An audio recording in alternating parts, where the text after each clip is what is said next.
कई बच्चों ने बोला सर आपके पढ़ाने का तरीका बहुत अलग है, जैसे लोग सोच नहीं सकते वैसे आप पढ़ा देते हो। तो सर आप पढ़ाने के लिए क्या करते हो, मतलब कुछ अलग होता है क्या, या हमको पढ़ने का तरीका कुछ बदलने की जरूरत है क्या? तो बच्चों समझो 99% बच्चे को पढ़ना आता ही नहीं है। तुम क्या करते हो, सर ने लिखा है तुमने लिख लिया, उसको रिवाइज कर लिया, एनसीईआरटी खोल के 18-20 बार पढ़ ली और तुम्हें लगता है तुम सिलेक्शन हो जाएगा। तो फंडामेंटल तुम्हारा तरीका ही गलत है। देखो मैंने टॉपरों के आसपास रहा हूँ, मैंने पता है टॉपर कैसे पढ़ते हैं, फिर मैंने पढ़ना शुरू करा, मैंने नई नई टेक्निक्स पढ़ाई पढ़ाने की, नए नए तरीके बनाए पढ़ाने के, नए टेक्निक बनाए पढ़ने के। तो पहले तो मैं कुछ 4-5 आपको स्टैंडर्ड टेक्निक सिखाऊंगा जो मार्केट में सालों से चलती आ रही है, फिर 2-3 मैं मेरी पर्सनल बनाई हुई चीज सिखाऊंगा इस वीडियो में आपको, जिससे एक्चुअल में आपको डिफरेंस होगा। और उसमें जो टेक्निक के बारे में आपको डिटेल वीडियो चाहिए बता देना, मैं वो टेक्निक को और डेप्थ में कैसे चलते हैं उसे बता दूंगा। तो पहली टेक्निक होती है डिलेड नोट टेकिंग। तो डिलेड नोट टेक्निक क्या बोलती है, बोलती है कि भाई डिलेड नोट टेकिंग मतलब कि आपने अभी पढ़ा, नोट मत ले, अभी बात ध्यान से सुन और बाद में बिना देखे उसका नोट बना। कॉम्पिटिटिव एग्जाम इस टेक्निक से निकलती है। तो कॉम्पिटिटिव एग्जाम के लिए क्या अलग लगेगा, इसमें सेमी नोट टेकिंग। आपको जब भी मैं लेक्चर कोई भी करवाता हूँ तो मैं एंड में आपको शॉर्ट नोट्स गोला बारूद पॉइंट लेक्चर में लिखा देता हूँ, सिर्फ वही पार्ट आपको लिखना है। सेकंड, क्वेश्चन का सॉल्यूशन कभी नहीं लिखना होता। फिजिक्स केमिस्ट्री में बहुत बड़ी गलती आप क्या करते हो, क्वेश्चन और सॉल्यूशन टिप देते हो। आपको करना है सिर्फ क्वेश्चन नोट करना है और आंसर जब लेक्चर खत्म हो जाए उसके बाद खुद क्वेश्चन सॉल्व करना है। लेक्चर की पीडीएफ तो आपको मिल जाती है टेलीग्राम पे। जैसे लेक्चर खत्म हुआ अब आपने वो सारे क्वेश्चन अपने आप लेक्चर का सॉल्व करे, और जो शॉर्ट नोट्स बनाए थे ना वो एक बार बना लिया आपने, उसको बिना देखे वापस से बनाने की कोशिश करी। क्वेश्चन सॉल्व नहीं, उसका पीडीएफ देख लोगे फिर से पूरा याद आ जाएगा। तो मुझे देखना लेक्चर का, तो उस लेक्चर के सारे क्वेश्चन फिर से करने होते हैं, पर नोट मत करो पहले। लेक्चर के साथ में नोट डाउन नहीं करना चाहिए क्वेश्चन आंसर्स पूरे पूरे। कई बच्चे होते हैं सर मेरे नोट करने तो नहीं बेटा, नहीं होता। तो पहले टेक्निक यहाँ तुम्हें क्लियर हो गई। सेकंड टेक्निक हो जाती है इंक्वायरी बेस्ड लर्निंग। मतलब बेसिकली इसमें क्या हो जाता है, आप आस पास से रिलेट करके प्रैक्टिकल एग्जांपल करते करते पढ़ते हो अगेन। और ये तब होती है तुम्हारे को 2 चैप्टर आ रहे होते सिलेबस में, तो उसके लिए क्या सकता है कि तुम जब पढ़ रहे हो उसको फील करने की कोशिश करो, चीजों को तुम उसको देखने की कोशिश करो क्या चल रहा है, कैसे चल रहा है। तो इस टेक्निक को अपन ऑलरेडी यूज करते हैं, मैं ऑलरेडी इसको पढ़ाने में यूज करता हूँ, आप लोग उसको पढ़ने में भी थोड़ा यूज करो कि कभी कभी इमेजिन करने लग जाओ, चीजों को इंक्वायरी करने लग जाओ, अच्छा इसका यूज क्या होगा, तो थोड़ा सोचना है। बहुत इसमें घुस जाओगे तो परेशान हो जाओगे, तो ये भी अपने लिए बहुत अप्रोप्रिएट नहीं है। फर्स्ट टेक्निक तो फिर भी ठीक थी, ये अपने लिए नीड के हिसाब से मेरे को नहीं लगता बहुत अप्रोप्रिएट है, जो इतना टाइम नहीं है। थर्ड टेक्निक पे आते हैं, ये टेक्निक फाइमन टेक्निक कहलाती है। आइंस्टाइन ने बोला था एक बार एक चीज, अगर तुम्हें पता हो तो, अगर तुम समझा नहीं सकते तो तुमको आता नहीं हो चीज ढंग से। ऐसे ही हर बार पढ़ो कि तुम पढ़ के दूसरे को समझाओ। सेम टेक्निक डाउट सॉल्विंग होती है, इसी का एक मॉडिफिकेशन होता है डाउट सॉल्विंग।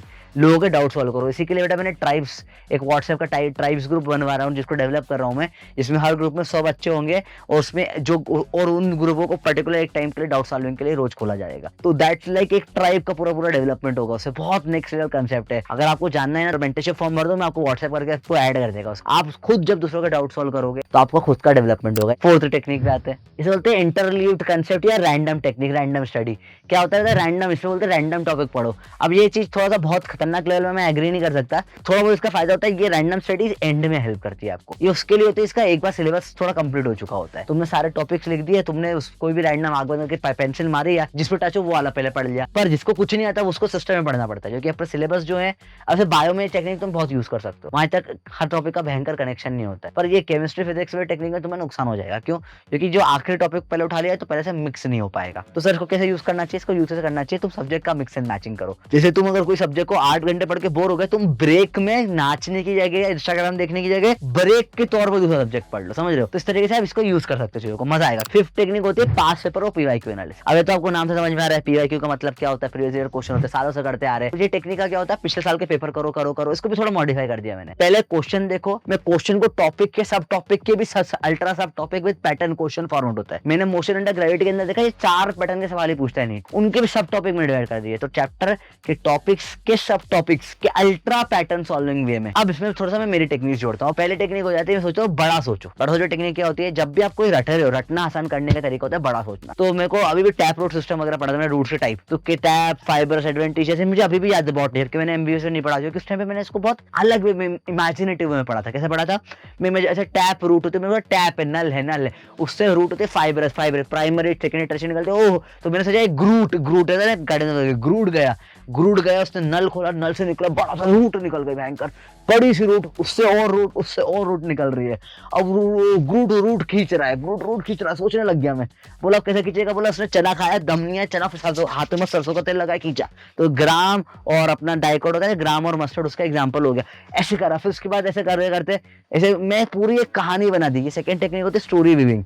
बड़ा सोच के कहानी बनाओ और कहानी में पूरी चीज डालो। वो निमोनिक होती है ना, शॉर्ट फॉर्म कर लिया, ABCD, A से चाहिए, डी चाहिए, सी चाहिए, वो लंबे समय तक याद नहीं रहते बेटा। ऐसे रट गए कि लाइन बाय लाइन रट गई कहानी की वजह से। थर्ड टेक्निक इसमें आ जाती है reverse the flow. Reverse the flow क्या होता है, इसमें कई रटने वाली चीजें होती है। अब वो कंसेप्ट बार बार समझ के मैं रट रहा हूँ याद नहीं हो रहा, तो क्या होता है, कई बार अगर आपको पता है ना रास्ता उस तरफ है, वहीं कहीं जाना है, तो थोड़ा आगे पीछे की गली से घूम के भी एक गली छोड़ोगे तो भी आगे से जाके वहां पहुंच जाते हो कि उधर ही जाना था। सिर्फ आंसर रट लो आंसर पहले रट लो। जैसे ऑर्गेनिक के मैकेनिज्म वगैरह में होता है, पहले आंसर ही रट लो, ये होता है। अब वो रटा हुआ है ना तो थोड़ा बनाना आसान हो जाता है उसको, तो ये रिवर्स टेक्निक हो जाती है, इससे भी बहुत फायदा होता है। और फोर्थ हो जाती है जो स्पेसिफिकली बायो में काम आती है, रटने वाले पार्ट में काम आती है, वो होती है pumping out the question, question bombardment technique. इसमें क्या होता है, आप मानो आप टीचर हो और आपको स्टूडेंट को फेल करना है। अब आप एक पैराग्राफ लो, उसमें जितने क्वेश्चन बना सकते हो बना डालो, बना लो। इसमें ये पूछूंगा तो तू बता क्या होगा, ऐसे समझ सामने बैठा हुआ है स्टूडेंट, ये बता कैसे करेगा, बता कैसे करेगा। तो इस तरीके से आप सवाल पूछना चालू करोगे उससे, तो इससे पता क्या हो जाएगा, आपको खुद को समझ में आ जाएगा क्या क्या सवाल बन सकते हैं। आप टीचर की नजर देखना चालू कर दोगे, चीजें बदल जाएगी बताए, और बहुत डिफरेंट मजा अलग लेवल का आएगा। और बाकी तो मेरा वीडियो आता ही है, रोज 5 बजे क्लास लेता हूँ मैं। जो बच्चों के 100 नंबर भी नहीं आए थे उनके 100 से 650 नंबर हो गए सिर्फ 3 हफ्ते पर। तुम भी कर सकते। मिलते हैं क्लास में 5 बजे। बाकी मेंटरशिप का फॉर्म भर देना बेटा, तो मेरे को डायरेक्ट व्हाट्सएप पे फोन कर देना, बता कोई लोड वाली बात नहीं भाई। बेटा यहाँ पे टेंशन के साथ यार, सभी बेटा।